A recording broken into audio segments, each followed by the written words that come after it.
بسم الله الرحمن الرحيم لا حول ولا قوة إلا بالله العلي العظيم الحمد لله رب العالمين وصلى الله على سيدنا ونبينا أبي القاسم المصطفى محمد وعلى آله الطيبين الطاهرين لا سيما بقية الله في الأراضين أجل الله تعالى فرجه الشريف. In the name of Allah, the Compassionate, the Merciful. This is session 23 and it's based on lesson 19 of the book Philosophical Instructions. The title of this lesson is The Value of Knowledge.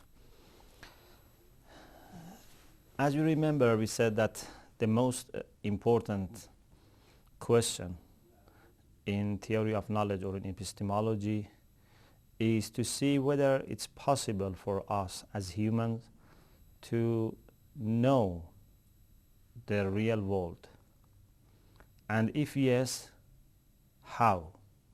So first of all, we should answer this question whether it is possible to know the world or not, and if yes, how? What is the best way to make sure that we have grasped the reality?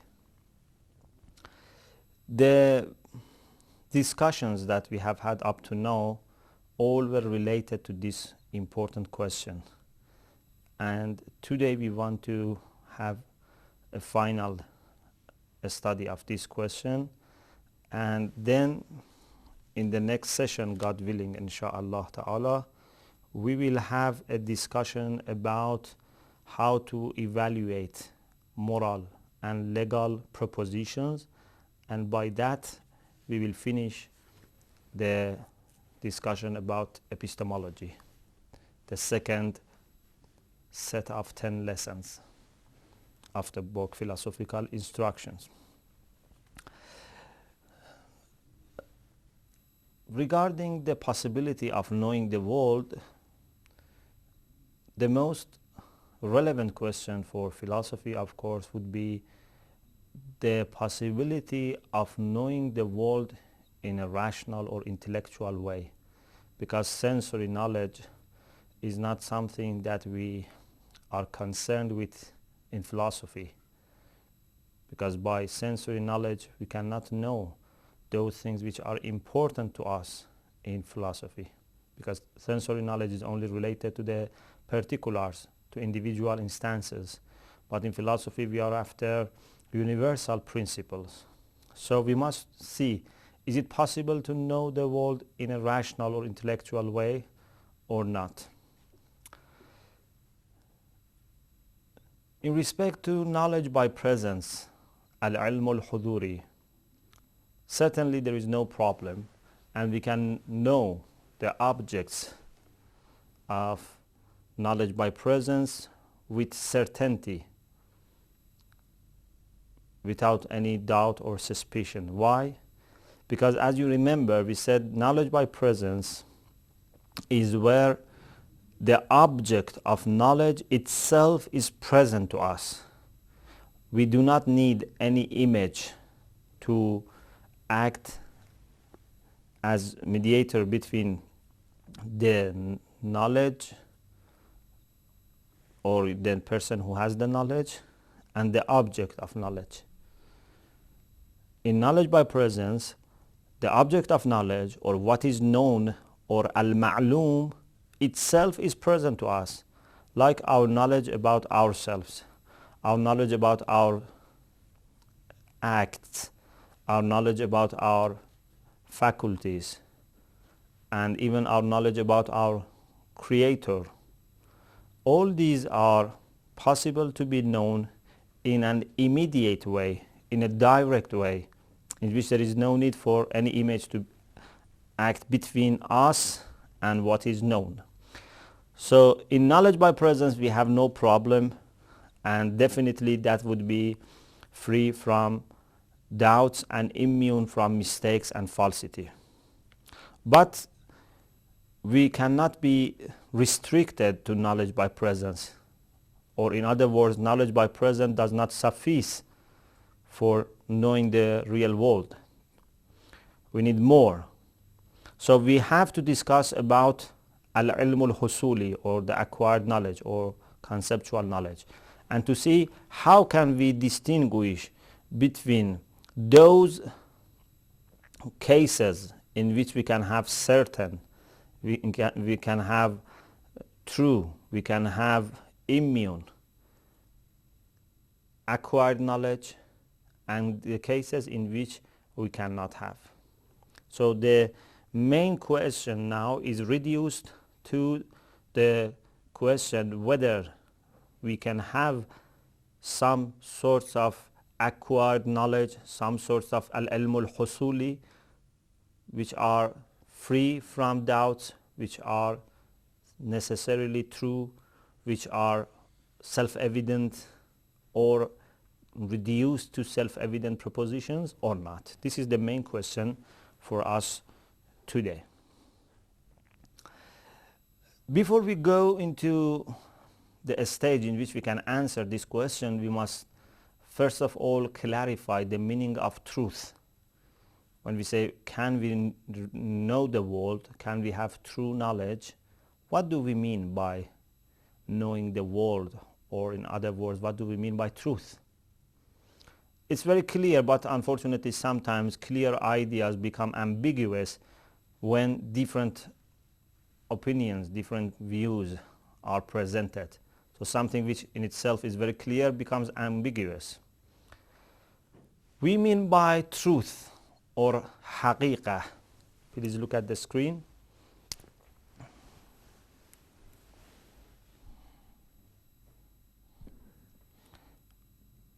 We have al-haqiqah.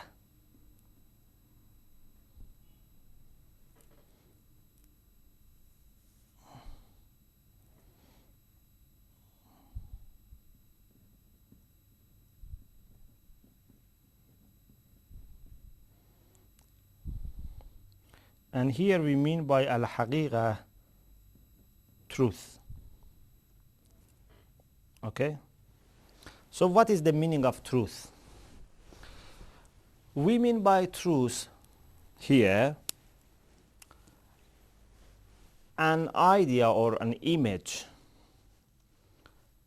in our mind which corresponds to the relevant reality. So this correspondence is very important, and this is why this theory of truth is known as theory of correspondence. Whenever I have some knowledge, whether it would be in the form of ideas, tasawwurat, or tasdiqat, affirmations, if that thing in my mind corresponds to the relevant reality, the relevant reality may be something outside or maybe something inside. If I am saying something about my own way of thinking, so the reality to which this must correspond is inside my mind, maybe inside my heart. Anyway, whether the reality is external or internal, what is important is that something to be true needs to correspond the relevant reality. A true proposition would be a proposition whose relation corresponds to the real relation, to the relation which is outside in reality. For example, when I say this flower is yellow, this proposition to be true depends on having a correspondence between the relation between predicate and subject in the proposition to the real relation between flower and yellowness. So if the flower outside is really yellow and I make a proposition and say the flower is yellow, so these two relations correspond to each other, therefore this proposition is true. But if the flower is supposedly red, but I say the flower is yellow, so this relation does not correspond to the relation which exists outside in reality. So this is a false proposition. Okay? So this is the meaning of truth. And we are not happy with other definitions of truth. For example, some people have said that truth means something which has practical benefit for us. This is the pragmatist definition of truth. So they say, why should we bother ourselves to talk about correspondence to reality or not? What is important is whether something works or not. If something has some benefit for us, that is true. If has no benefit for us, it's false. Or for example, some people have said that truth is dependent upon having a healthy mental and understanding system. If our mental system, if our understanding system is working properly, so whatever is outcome of this would be true. So you see how superficial is this definition of truth. Or some people have said that truth is something that all people agree upon. This is also superficial because on many occasions people may agree on something wrong. And we must know what is the criteria for being true or false. People agree on something to be true. So what is the meaning of being true?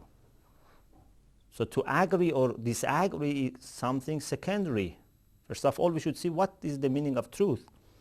Or some people have said that truth is something that we can know and we can prove, we can demonstrate by sensual or sensory experimentation. This is also not related to the definition of truth. This is about a method for proving some sorts of truth, only those which are related to the sensory matters. So the best definition of truth is to have a correspondence between the relation expressed in the proposition and the relation that exists in reality between those two things which have been referred at as subject and predicate. If there is such a correspondence, so this sentence, this proposition is true. Otherwise, it's false. Now let's see, how can we make sure that we have grasped the truth? How we can recognize the truth? Rationalists have mostly focused on the necessity of having some ideas as innate ideas or ideas which we are given by our nature. And they say that these ideas which we are given by our nature are self-evident, and based on them, depending on them, we can build a structure of knowledge which directly or indirectly can be traced back to those self-evident propositions that we are given by our nature, the innate knowledge. Al-idrak al-fitri. For example, Descartes had this idea. And this is something that is acceptable to a great extent, to a large extent. But not completely, because there is a question here, and that is how can we make sure that those propositions which we are given by our nature are really true. Descartes was himself aware of this question, and his proposal was to appeal to our concept of God. God that we believe in is the one who is wise, who is merciful, who never misleads his servants.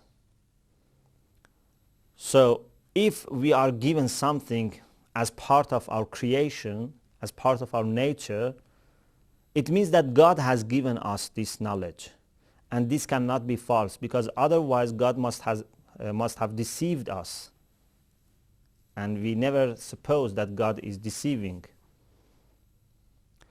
But the problem with this answer is that this answer in itself is based on prior understanding of certain facts. So we first of all must have made some judgments so that we can come to this conclusion that God is there and God is merciful, God is wise, and God never misleads us. And those things which are presupposed by this article of faith in God or belief in God, those themselves must be verified. So to verify them by the belief in God, which in itself relies on them, will make it circular. So we were not happy, if you remember, with this suggestion made by Descartes. So we need some solution here. How can we make sure that those things which are given as part of our creation are really true and they cannot be false? So here the author says that we must find a solution for that. We must find an answer for that. Because if we don't have any independent answer for this, some people may say, okay, this is part of my creation, but if I were created in another way, I would have understood the things differently. Or if there are other sorts of animals who are thinking and who are created in different way, so they may have a different understanding of the reality. So we must have some argument to show that this is not something accidental. This is not something arbitrary. So we need some external, some independent argument here to show that what we understand by our nature, what we take to be innate, what we take to be fitri, is really true and immune from falsity. The suggestion made by the people who are empiricists, and that is we accept those with articles of knowledge which can be verified by experiments, is not also promising, is not also very much helpful, and we don't need that much discussion about that, because we said that this is a very limited understanding of the truth, to say everything is reduced to what can be experimented, and there are many things even in mathematics and logic which cannot be experimented, and we think that experimental knowledge is not that much certain, and we need always to back up them by intellectual arguments so that they can become certain. So let's see what is the real solution for this. We must start with classifying propositions, different sorts of acquired knowledge, different types of al-ilmul husuli. Regarding al-wajdaniyat, if you remember, we had a type of propositions which were called al-wajdaniyat, those things which we understand by our conscience, or you could say by inner sense. Like, for example, I feel happy, I feel sorry, I feel sad, I feel hopeful, I feel optimistic. These things which I can understand by my inner sense is very close to knowledge by presence, because I understand the reality by knowledge by presence, but when I put it into words, when I make it in a propositional form, when I interpret it in an acquired knowledge, this will be no longer knowledge by presence, but it's very close to that. And because we have the reality within us, the reality of being fearful, being hopeful, being sad, being sorry, so we can always check whether this sentence is true or not. So we don't have that problem which we have when we want to verify something related to the external world, because the external world is not within us. So we have the problem how to make sure, how to verify, how to assess and investigate the correspondence between what is inside us and what is outside, the proposition which is in mind and the real world. But here we don't have this problem. Why? Because the fact to which this proposition refers is something that I can know within myself, inside myself. So for al-wajdaniyat, we have no problem. And this is very good to begin with. But this is not enough. There are also some other things that we can know for sure. For example, those propositions which are related to logic, in which we use secondary logical intelligibles, al-ma'qulat al-thaniya al-mantaqiyya. Because these are related to the relation between concepts, and concepts exist inside us, again, here we have no problem. The whole business of logic can be assessed, can be investigated within ourselves. We need to bother ourselves to talk about the external world. We can understand the truth here. So if I, for example, want to say that the concept of man is a universal concept, this is something that I can understand inside my mind. So for these sorts of propositions also we have no problem. We have also no problem regarding primary self-evident propositions, because primary self-evident propositions are those propositions that their affirmation only depends on conceiving the subject and predicate. The author believes that primary self-evident propositions are all analytic sentences, analytic propositions. So predicate is part of the concept of subject, like all fathers are married or all fathers are male. Or for example, every effect needs a cause. So to be effect means to be caused, to have a cause. So when we say every effect has a need for cause, so to have a need for cause is something which is part of the concept of being an effect. So when we say every effect needs a cause, this is an analytic sentence, and this is something that we can know without any doubt, without any problem. So for primary self-evident propositions also we have no problem.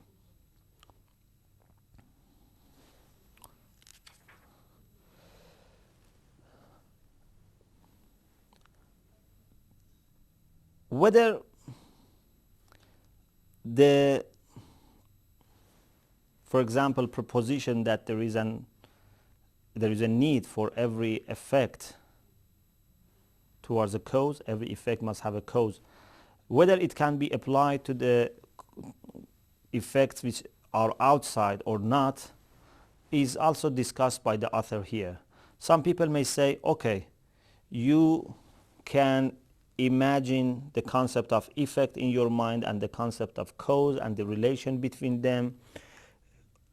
Even you can imagine the effects which are inside you, which are caused by yourself, and evaluate the relation between them and yourselves as their cause, and make many, many propositions. But how can we make sure that these propositions apply also to cause and effects outside? The answer is very clear. Whenever you have some instances of a universal concept and you make some judgment about those instances without considering their specificities, their particularities, those judgments would apply to all similar cases. For example, if I say something about man as such, not about a particular man, but about a man as such, that would apply to all cases of man. If I say something about water, but not about a particular water, about a specific water, no, about water as such, then it would apply to all different cases of water. So this problem is not that much serious here. The other part of this discussion is the criteria of truth and falsity of propositions. So how can we make sure that a proposition is true? As you remember, we just said that to be true means to correspond to the reality, to the relevant reality. So the criteria of truth and falsity would be to see, first of all, what is the relevant reality, and then to make checking of this correspondence. If the reality is something mental, so we can make this checking very clearly. If it's something related to the external world, we must make this checking by those things that we have, those self-evident ideas or something speculative which can be traced back to self-evident propositions. So we need to make this checking. Here there is a concept which is very important, and please look at the screen. And that is the concept of nafsul amr. Nafs al-amr. Amr sometimes in Arabic means command, and then its plural would be umur. And sometimes amr means thing, affair. Then its plural will be umur. Maybe I made mistake in my expression. If amr means command, its plural would be awamir, means commands. If amr means thing, affair, its plural would be umur. Here we don't mean by amr command. No. We mean by amr thing, something, some affair. And nafs sometimes in Arabic means soul. For example, we say an-nafsun natiqa, it means soul. But here by nafs we mean itself. So nafsul amr means the thing itself, the case itself. But this is a technical expression and it's a bit sophisticated, so please be very careful. We said that every proposition to be true must correspond to the relevant reality. Philosophers, Muslim philosophers, to refer to this relevant reality, they have coined this term, nafsul amr. So they say every sentence, every proposition has nafsul amr, means something to which it must correspond. So by nafsul amr, they mean a realm, a domain, a universe, a container in which the relevant reality lies, and to which you must make this checking whether the proposition in your mind corresponds to that or not. So if something is related to the external world, its nafsul amr would be the external world. For example, when I say this flower is yellow, nafsul amr for this proposition, for this fact, would be the external world. But if I say man is a universal concept, its nafsul amr would be the mental world, something that we can understand by our mind. Of course, it doesn't mean that this is in my physical brain. It means that this is part of the abstract world by which we are familiar through our mental activities. This is not something you can observe in the material world, because in material world there is no universality. Everything there is particular. Everything there is individual. This is part of the abstract world, and we are familiar with that abstract world through our mental activities. There may even be some propositions which have no reality at all, but still they are possible to be checked with the nafs al-amr. For example, if I say self-contradictory idea does not exist, because we don't believe in the possibility of having contradiction. So something having its own opposite does not exist. A and A not, or not A, do not exist. It's not possible to be red and non-red at the same time. It's not possible to be tall and not tall at the same time in respect to the same thing. So to what realm, to what reality I must check this sentence? The philosophers, to facilitate, they said to nafs al-amr. But what is nafs al-amr? Nafs al-amr is a greater world of reality, part of which is the external material world, part of which is the mental world, but that is the greatest universe, and every act of judgment that we make must be checked with this whole domain of truth. In this domain of truth, there is relevant reality for physical things, for material things, for universal things, for logical things, for philosophical things, for mathematical things.